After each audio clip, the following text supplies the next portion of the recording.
The sun was setting behind the horizon, painting the sky in hues of orange and pink as I drove down the long stretch of highway.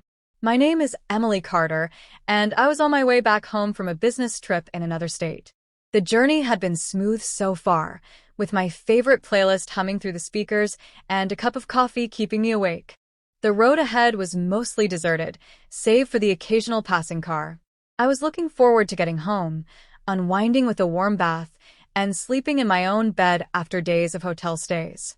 Just as I was thinking about how much farther I had to go, my car suddenly sputtered. The engine coughed, the dashboard lights flickered, and within seconds, the vehicle came to a complete stop. My heart sank. I pulled over to the side of the road and tried to start the car again, but it refused to respond. Taking a deep breath, I checked my phone, hoping to call for roadside assistance. To my dismay, there was barely any signal. I groaned in frustration, glancing around at my surroundings. The highway was surrounded by thick trees on either side, and the nearest town was miles away. I stepped out of the car and popped the hood, though I knew little about fixing cars. The engine looked fine to my untrained eyes, but something was clearly wrong. A few vehicles passed by without stopping, and I started to feel uneasy. The air was getting cooler, and the silence of the road felt eerie. Just as I was contemplating what to do next, a pair of headlights approached. A black pickup truck slowed down and pulled up behind my car. A man stepped out, wearing jeans, a plaid shirt, and a baseball cap. He looked to be in his late 30s or early 40s, with a rugged but kind face. "Need some help?" he asked, his voice calm and reassuring. I hesitated for a moment, then nodded. "Yeah, my car just died on me. It won't start." He walked over to the engine and took a look. "Mind if I try?" he asked. I stepped back and let him tinker with the engine. He tried turning the ignition a few times but shook his head. Could be the battery, or maybe the fuel pump. Hard to say, without proper tools. I sighed. I was hoping to get home tonight.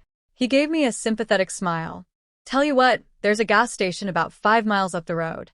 I can give you a ride there. They might have a mechanic on duty." I hesitated.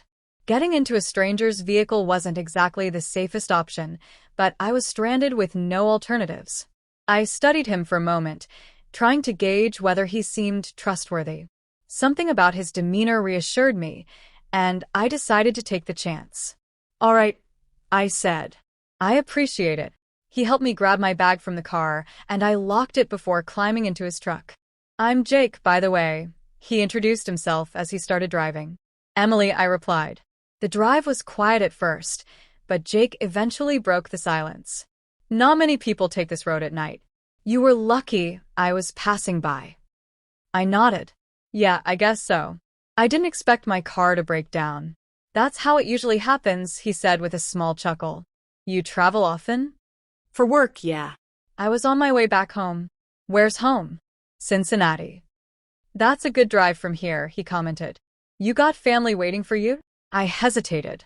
"No, I live alone." Jake nodded, but didn't pry further. The gas station came into view, a small but well-lit place with a convenience store attached.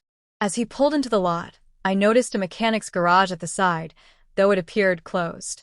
"Let's see if they have someone who can help," Jake said as we stepped out. Inside the store, a young man stood behind the counter. "Evening. How can I help you?" "My car broke down a few miles back," I explained. "Do you have a mechanic on duty?" He shook his head. "Not at this hour, but the guy who runs the shop will be here in the morning." I frowned. Spending the night stranded wasn't an option I liked. Jake must have noticed my concern. "There's a motel not too far from here. I can drop you off if you'd rather not wait out here." I weighed my options and decided a motel was the best choice. "That would be great, thanks." After buying a bottle of water, I followed Jake back to his truck. He drove us to a small roadside motel, the kind that looked decent enough for a night's stay. "I'll wait here until you check in," he said, leaning against the truck as I walked inside. The receptionist handed me a key, and I returned to Jake. "Thanks again for your help. I really appreciate it." He gave a small smile. "No problem.